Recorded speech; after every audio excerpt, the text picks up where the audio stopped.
Long ago, in the heavenly realm of Takamagahara, the radiant sun goddess Amaterasu ruled with light, order, and calm. Her golden rays touched every corner of the world, and under her watchful eye, harmony prevailed.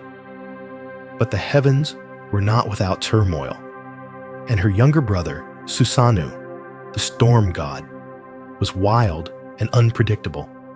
One day, in a furious outburst, Susanoo rampaged through the heavens, destroying Amaterasu's rice fields, throwing filth into her palace. Heartbroken and terrified, Amaterasu could no longer bear the chaos. She fled into a cave, Ama no Iwato, and sealed it behind her. With her light gone, the world plunged into darkness. Crops withered, the gods quarreled, and the once orderly heavens descended into gloom and despair. Desperate to restore light to the world, the other kami, gods, gathered outside the cave. They tried to coax Amaterasu out with pleas and offerings, but nothing moved her. The world remained cloaked in shadow. Finally, a clever goddess named Amino Uzumi stepped forward. She overturned a tub, climbed atop it, and began a wild, joyful dance, stamping, shouting, and even disrobing, so outrageous that the gods burst into laughter. From within the cave, Amaterasu heard the commotion. Curious, she asked what could possibly bring joy in such a dark time.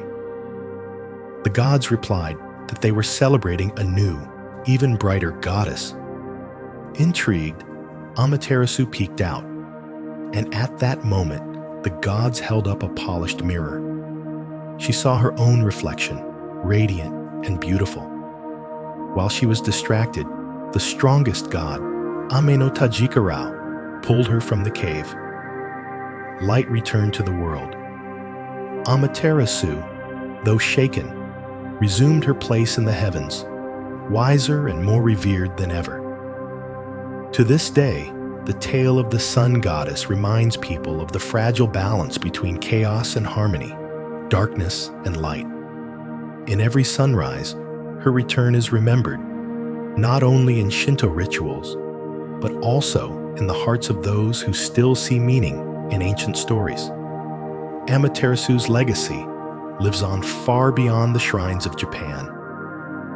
Her name and story have inspired countless creators across the world.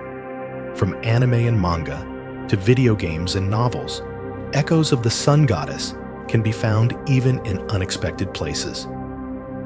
In the anime Naruto, for example, her name is given to a powerful flame technique. Her myth remains not just a tale of the past, but a living symbol of light, resilience, and divine presence that still touches our world.